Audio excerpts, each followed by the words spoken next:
And hello YouTube, this is Thomas Judge, back once again with the final episode in my series about my retro gaming emulation journey. This video I'm going to call Epilogue, or the future, or both, and it's just going to be me talking about my thoughts, my plans, and kind of where this journey got me. Like they say about a lot of journeys, the destination isn't what matters, it's the journey itself, and in this case that's kind of true as well. But I thought it'd be interesting to show people where this destination has got me, partly because it's about retro games, but partly because it's about comics, and partly just because it's about life. So I'm going to jump into it. Hopefully the video is not going to be too long. There are going to be parts that are going to be a bit depressing and a bit emotional and a bit raw, but I may as well do that and talk about that here. One, so I've done it, and two, also so that the very few humans that have watched this series probably deserve me to be honest with them about stuff, so I'm going to be. There's going to be 5 parts to this video. Let's dive straight in. The first part is just what I'm going to call future plans. I've got a lot of retro handhelds now. I've got a G Cloud, I've got a Steam Deck, I've got a Retro Pocket 3. I plan to get another one. I plan to get a Vita. That's a PS Vita. And the reason I want to get a Vita is I want to hack it and start installing homebrew. The Vita homebrew scene is actually really cool, which I wasn't aware the first time around when I hacked a previous Vita. And I'm interested in playing games like Purified. I'm showing some footage of that here, but Purified is a homebrew PS Vita game that looks kind of cool, kind of like Gears of War-ish, and just interesting. So I'll do that at some point, I think. I was debating getting a Retro Pocket 4 Pro, and at this point now, a Retro Pocket 5, I guess, but I decided not to. In the end, I got baited into getting myself an AYN Loki, which I actually bought, and it's still in the box, and I haven't done anything with. Um, as a result, I've kind of forced myself to stop buying things, and I'll talk about that more in a few minutes. So I'm not getting any more handhelds. For my existing handhelds, I hacked my PSP. I used a Blaine Locklear video, which was really helpful, and I hacked it and I put in a memory card. A PSP can only handle a 128 gig memory card, by the way. But once it's been hacked, it's really easy to connect the PSP directly straight to your PC and just upload games. And it's a really handy, cool sort of pick up and play device that you can just carry around, super pocketable. So I actually use that quite a lot now. I also hacked my own Nintendo DS. I've got a DS Lite, and I hacked it with an R4 card, which is a flash card that I talked about in a previous video, and also something called an Easy Flash, which is a flash card designed for Game Boy Advance hacks, but actually works perfectly well on a DS Lite as well. So that's even smaller and more compact than my PSP, and also very cool. And for both of those, I picked up converters that mean that I don't need to carry the power bricks around. They're actually USB-C charging converters. You just stick it on, and the adapters is probably a better way to look at it. They're charging adapters that mean that you just plug them in, and then you can use the USB-C charger to charge them. So that's where I am on my current handhelds. I've got way too many, but I'm not going to buy any more. And it's been fun doing those final few random hacks. The second point that I want to talk about is what I call Twilight of the Retro Golden Age. I suppose a lot of people feel like this. A lot of people feel like they lived through the best era of whatever, society, music, video games, whatever. I kind of feel the same way. I feel like I lived through the best era of retro game emulation and game playing and stuff. The last 4 or 5 years has been great. There have been so many awesome channels, so many awesome handhelds, so much awesome stuff going on. Um, but the thing is, retro gaming and the ability to do it, I think, is largely coming to an end. I mean, technology is going to continue to advance, both in terms of hardware and software. We'll have better emulators and we'll have better emulation devices like a Steam Deck 2 or the ROG Ally X2 or 3 or whatever it's going to be.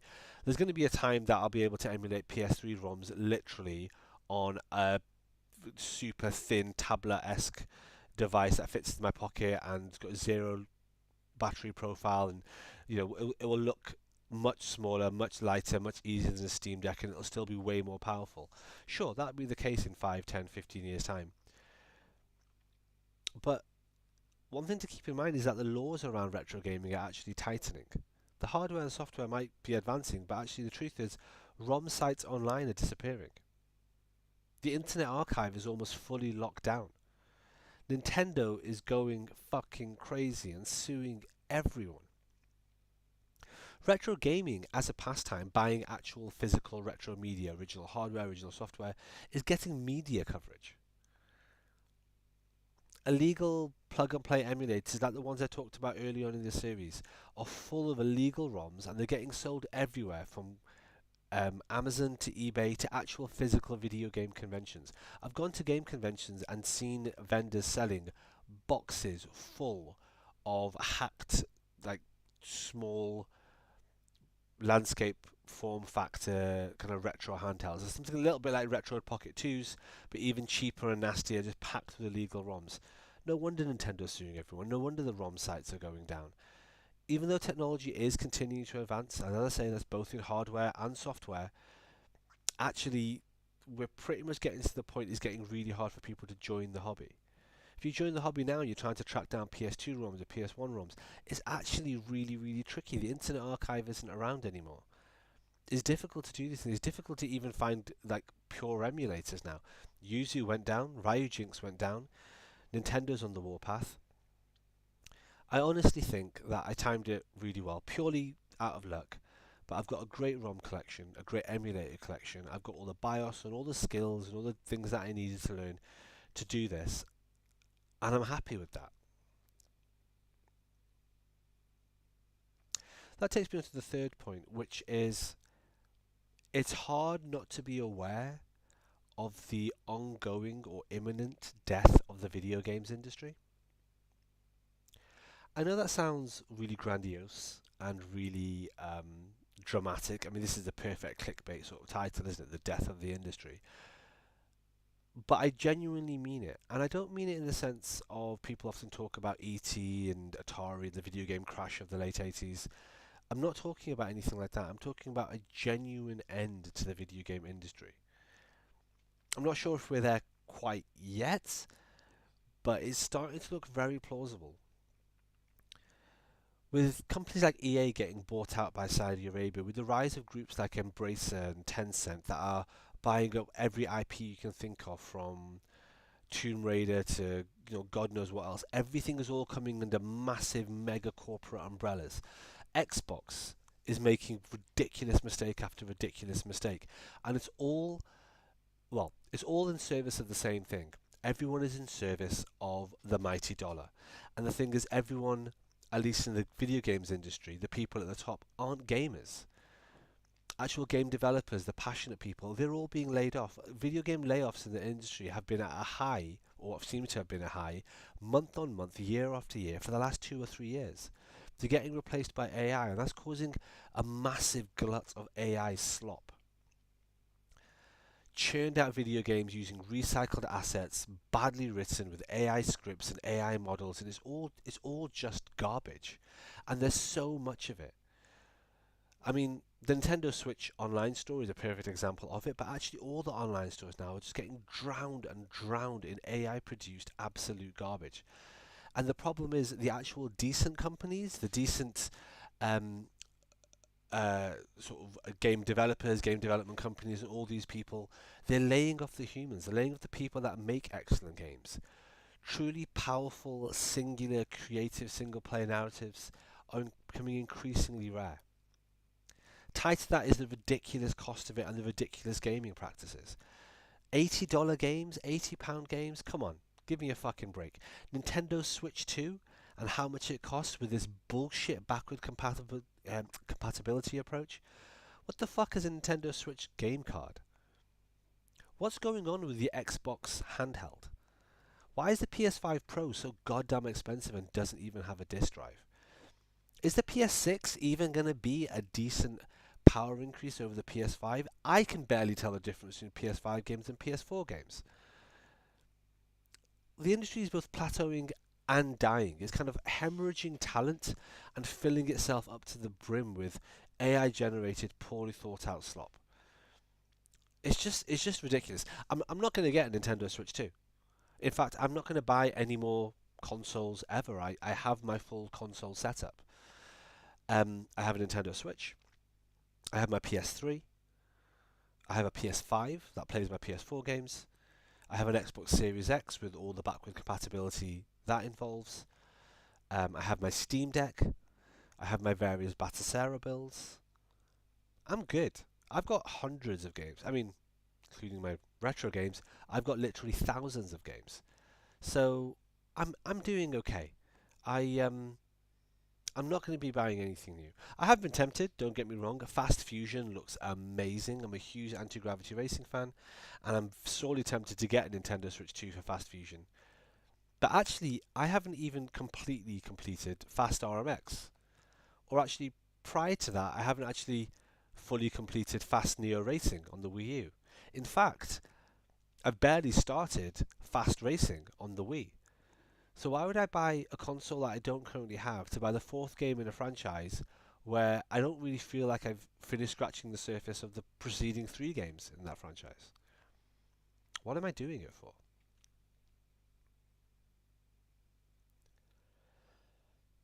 And this brings us to the fourth bit of this video. Um, Mortality and life or death, I guess. Feel free to skip this bit if you want. But I haven't said this out loud, or I haven't said this to anyone, so I may as well say it here. One of my best friends died 2 years ago.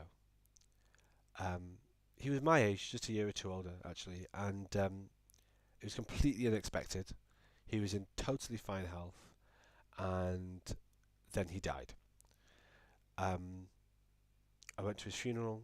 It was pretty upsetting, and since then, it's been something that I've thought about a lot. He was a really good friend of mine. We talked about all sorts of things. Like we had a real intellectual kinship. I don't have many friends, and he was a great one. Um, he really loved the fact that I was into retro gaming the way that I am. He, I mean, he had his own thing about retro games. Like I remember, we were literally sitting on my couch playing Marvel vs. Capcom 2 on a retro device that I had about a week before he died. And I think about him a lot. It's funny watching a funeral for someone that's your own age, something that's so unexpected, because you think a lot about legacy. You think a lot about what you leave behind. And ever since he died, I've been thinking a lot about what I leave behind and what I have. I guess there's a tension between the idea of minimalism, which everyone says that they love, and I guess I'm kind of minimalist, and also collecting physical media, which I also love.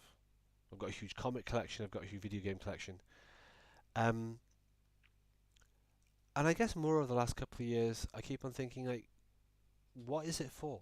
What is the point of all these video games, this huge physical collection, curating this amazing ROM library? Like, what am I going to do with it? Eventually, we all die. Our lives are finite, and when we die, we have to consider what we're doing with the things we leave behind. The only important thing to leave behind, I guess, would be people who miss us very much when we're gone. The rest of it is just stuff. And so as a result, I am dipping out of the video game. I'm not gonna keep on chasing the next shiny, new, exciting thing. Um, in terms of backlogs and in terms of video games, my approach is gonna kind of be like what my approach has been like to clothes or music. I always joke with my friends that when it comes to clothes, I kind of found a fashion style I liked, and let's be honest, that fashion style was about 2005, and I'm gonna dress like that for the rest of my life. Fuck it. Baggy jeans and the rest of it. Yeah, this is how I'm comfortable. That's how I'm gonna dress. When it comes to music, my music taste basically peaked and then froze in about 2010. I haven't kept up to date with any music over the last 15 years apart from Eminem. That's about it. And I think now in 2025, this is me peaking and finding my moment in time for video games. I'm going to stop trying to keep up. Part of that is because consoles are now moving away from physical media. I don't want to go digital. Part of it is because it's becoming so expensive, and the things that I've said about the death of the industry and the end of kind of retro gaming collection as an easy hobby. But also, I've got enough now to play to last me for the rest of my life. Um, I mean, I've got my video game backlogs on howlongtobeat.com, which is a website that I think is great and I would recommend. And honestly, my PS5 or PS5 and PS4 backlog is about 2,000 hours. My Nintendo Switch backlog is about 3,000 hours. I think my Xbox backlog is another 2 or 3,000 hours. I can literally spare maybe 8, maybe 10 hours a week to play video games, which I know is a lot. I know it's a lot, and I'm not complaining. That, I guess, is my spare time of the week, and that's time that's already under a lot of tension. I'm writing my novel, No God Your Kings, which no one is buying, but I'm writing it anyway. I'm making these YouTube videos, which, to be fair, no one is watching, but I'm making them anyway. And I've got lots of comics that I want to read, which is a whole other story. And then I want to play games. And I want to replay games. I want to replay the games that I really enjoy. Prince of Persia, Enslaved, Guardian Heroes, Panzer Dragoon Saga, the classics. I have enough now. I have enough. Even if I find twice as much time, 20 hours a week, 25 hours a week, I've still got enough video games to last me from my current age until I'm literally 80, without buying a single new video game and without really playing anything more than once. Life's too short to keep on collecting. Life's too short to keep on trying to keep up. I'm not going to get a Steam Deck 2. I'm not going to get a PS6. I'm not going to get an Xbox handheld or a Switch 2. No matter what comes out of it. I love Bayonetta. I played Bayonetta 1. I played Bayonetta 2. I haven't even played Bayonetta 3. If Bayonetta 4 comes out, am I going to buy it? No. Am I going to want to? Of course I am. But I just need to be realistic. When I die, who's going to have all this stuff? Who's going to have all my comics? Who's going to have all my games? Who am I doing this for? At the end of the day, we all end up in a box, rolling into a fire. I mean, funerals are strange times. Reminders of our mortality is a strange thing. And if there's one thing that I owe to my friend, is to enjoy my life and not spend my time curating things, collecting things, spending money that I don't need to spend on things that I'm probably never going to use to impress people that I don't even know. Like, what is the need? So that takes me to the last step in this video, which I guess is kind of like the 5th stage, acceptance. Or in this case, what I call consolidation. I'm really happy with my gaming collection as it is right now. I've got my Switch, which is my original, it's my Switch 1, rather it's a Switch Lite. But it's a Switch 1, I've got loads of physical games, loads of digital games. I've got my Steam Deck with my various Batacera builds, I've got all my retro handhelds. To the other consoles, I've got my PS5 with my PSVR 2, brilliant. And I've got all my physical games for all of those consoles. But in terms of what I'm keeping, everything prior to Generation 7, excluding Xbox, I'll talk about that in a second, I keep it purely for the emotional collection in my games library. I've got some Mega Drive games, I've got some PS1 games, I've got PS2 games, PSP games, even some Wii and Wii U games, which I've just got a real soft spot for. And some of them I just want to keep because I like having them on my shelf. But there's a whole load which just mean nothing to me having them on my shelf. The things that I meant to play at the time, and then I packed away my PS2, I packed away my Wii, and I never played them. And those are games that I'm going to sell. I'm either selling them now or I've already sold them. Speaking of Xbox, as I mentioned, I am keeping my original Xbox games, but either the ones that I'm keeping for the emotional connection or the ones that play on my Xbox One. Oh, sorry, not my Xbox One, my Xbox Series X.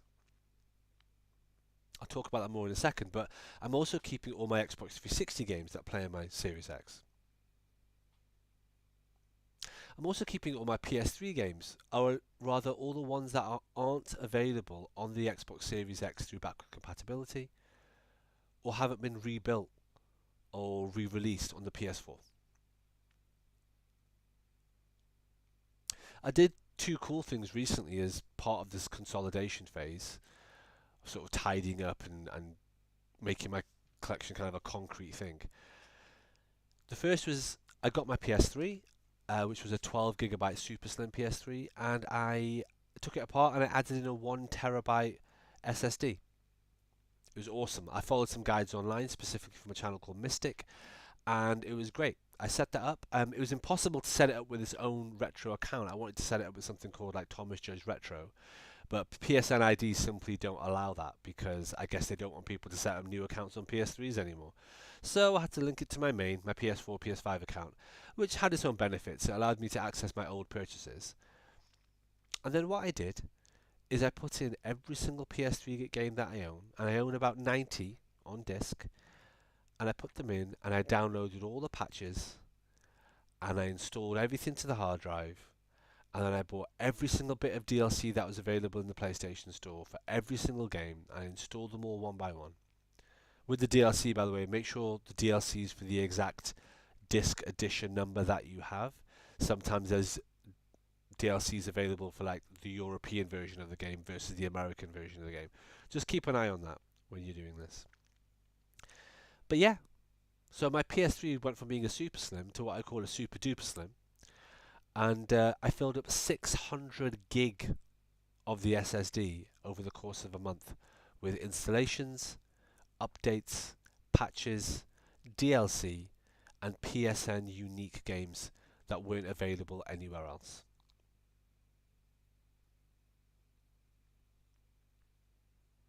The other part of my consolidation phase is something that I've literally just finished. I set up my Xbox Series X. Now, obviously, it had been set up for ages, but what I did is I actually added the Seagate 2 terabyte Xbox specific SSD, which, by the way, can I just say is the slickest bit of hardware I may have ever bought. You just get it and stick it in the back like a USB port, and boom, that Xbox Series X recognizes it immediately. It's perfectly formatted. You can start installing games. I configured it so it's actually labeled as my backward compatibility hard drive, and I installed all 142 of my Xbox 360 and original Xbox games on there, all the ones that are backwardly compatible. I also bought all the DLCs for them, one at a time, and installed all of those. Altogether, this took up about 1.2 terabyte of data, so I'm very glad I bought a 2 terabyte SSD. But now that Xbox Series is done, like it is fully backwardly compatible. I'm aware there are flaws to this. The way the Xbox Series X works is that if it's not connected to the internet, you can't even play single player games. But this is as future proofed as I can get. All these games are done through a kind of software download emulation, in that you put in a game, like for example Enslaved, and it will download the Xbox Series X version of Enslaved onto the hard drive, which was 7 or 8 gig, and it downloads and installs that. So what I've protected myself from is these things being taken off the Microsoft server blades. Obviously, there are going to be people rushing into the comment section to make fun of me, going, what you expected to happen, like getting ready for the apocalypse. No, actually, Battlefield 3 is my answer to that. Battlefield 3 is an Xbox 360 game that is backwardly compatible on the Xbox Series X, but in August it was taken off the Xbox Series X server blades up in the cloud, and even if you have the physical disc, even though it is a backwardly compatible game, it won't allow you to download an Xbox Series X version. If you've already downloaded one, you're fine, but the disc that I have didn't unlock the download, so I actually threw it away and I picked up Battlefield 3 on the PS3 instead. And then I installed that on my Super Duper Slim. So yeah, that's actually one of the good reasons about setting up my Xbox Series X and consolidating it in this way. Everything is installed on there in exactly the way that I need, and without a reliance on Microsoft making sure that game file is still available to download as and when I need it. So there we have it. That's kind of where this consolidation point has got me. I'm not going forward from here. I'm going to be looking backwards. I'm going to be going through my Xbox Series X collection, my Xbox One X collection, my 360 collection, my OG Xbox collection, and doing the same with all my PlayStation stuff and all my other stuff. It's time to stop sitting there configuring games and messing around with my retro devices. There's an ongoing joke in the retro game community that you spend more time configuring your stuff and setting the pictures and naming your ROMs and curating them perfectly than you actually do playing them. And there's a lot of truth to that. I'm now done. I'm drawing a line under it. The same way I'm drawing a line under, or I have drawn a line under things like um, clothes and music and stuff like that. I'm good with what we've got with video games, and I'm good with just going through and playing them and enjoying them. On that note, I thought just a bit of bonus content. I'll throw in just a video of a recent video game pickup that I got from a local um, video game or second-hand seller called CEX in the UK. Here's just a quick snippet of a video of me just being very, very annoyed.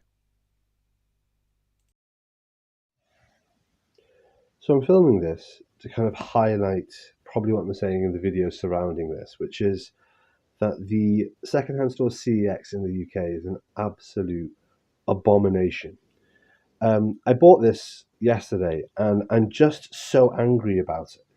Not this, I'll show you this in a second. I bought this for £52 and I travelled to get it. It cost me about £10 on the train to get the ticket to go get this. This is the game that they have. Now, Silent Hill Downpour, and I'm sure I'll talk about this elsewhere in the video, it's an Xbox 360 game which is available on Xbox Series X backwards compatibility. The PS3 version does exist, but this would play on my Series X, so I prefer to have it on my Xbox 360. So it's part of that collection. Look at this. For a start, this is the case, right? It gets worse, but look how warped and dirty this is, right?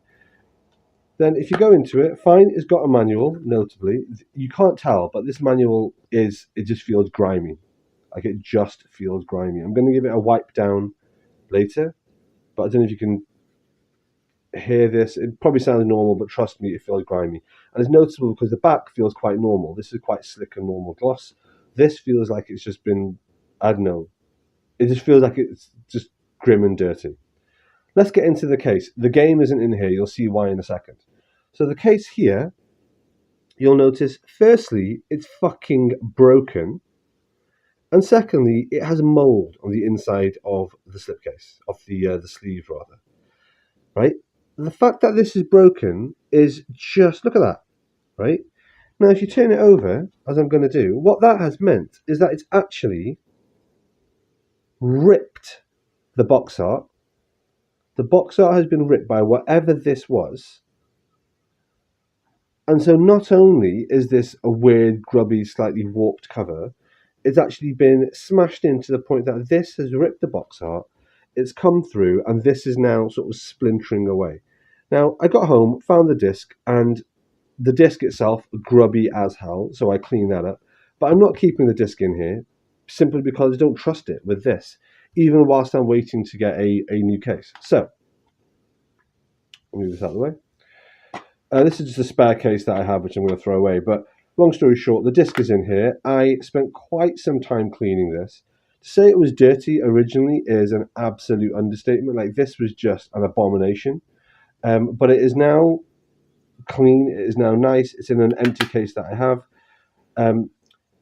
As I've mentioned before on the video about backward compatibility, this disc itself is going to function essentially as a license key or an unlock code. It doesn't have to be in mint perfect condition. A couple of scratches here and there aren't going to prevent my Xbox Series from seeing it. It's not going to prevent my Xbox Series from downloading the digital version for it. But nonetheless, the point remains, right? This is this. Look at that. Broken case. And genuinely, I don't know if you can see, you see that? That is a spot of mold. That little brown bit there. And there's a couple of these scattered around. Spots of mold inside on the box art. And then, like I say, it's just generally quite grubby. Admittedly, the manual seems to have all the pages, but the manual is quite grubby and disgusting as well. £52 for this. Well, there we have it. Hopefully that was amusing. That's me just getting very annoyed at the ridiculous customer service that happens in this country. But you know what? The last time that's going to happen. I've now maxed out my entire 360 collection. There is not a retro game that I will ever need to buy ever again. I am done. My library is curated, my library is sorted. That's the end of the series. Retro gaming emulation. I'm not going to do any more emulation related videos because I've got nothing else to really add. There's way better channels out there keeping up to date with all the latest stuff. Please go subscribe to Mr. Sajano for emulation news, and please subscribe to either Wolf Den or Retro Game Core or both for other emulation stuff about handhelds and recommendations and so on. And there's a whole bunch of other channels that are out there that I've recommended that you should really check out. Um, as of now, this channel is going to go back to comic related content. Although one thing that I've decided to do is I am going to keep some video game stuff in the background here. And the reason I say that is over the last few years I've done a few massive comic series going through, for example, every Valiant hardcover or every Fables hardcover and things like that. And one of the reasons I've done those is it's kind of incentivized, or rather pressured me into actually reading all the comics I have in a particular series or a particular line that otherwise I wouldn't get around to. I'm going to start another read through like that soon when it comes to Transformers and the IDW hardcovers. But it occurred to me it probably would be good for me to do like a weekly drop of just I'm playing this video game and I played it and I finished it. Assuming it's a game that I can finish in a week, but like an 8 hour, 10 hour game. And it'll be a retro game. It might be an Xbox 360 game or a PS3 game or a PS2 game or something like that. But yeah, I'm thinking I might just do that. Just a really short 3 minute, 5 minute video to just kind of chronicle me going through my retro game collection and just enjoying it.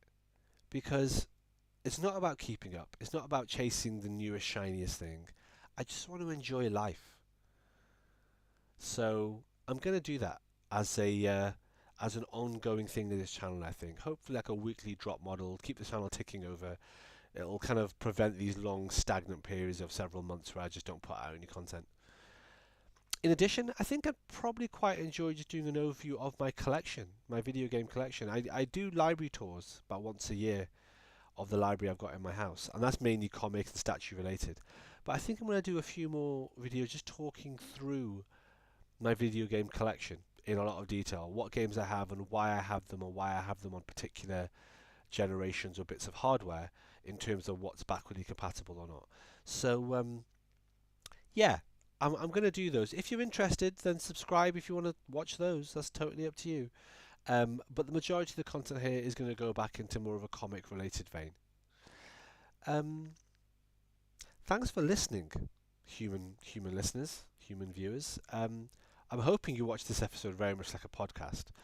But if you have been watching, if you have listened to this, if you have somehow watched all 20 videos in the series, then genuinely thank you. It does me good to get this off my chest. This provides a nice bit of closure to this retro gaming emulation journey that I've been on for 2 years. And yeah, thanks for coming along it with me. Until next time, stay classy.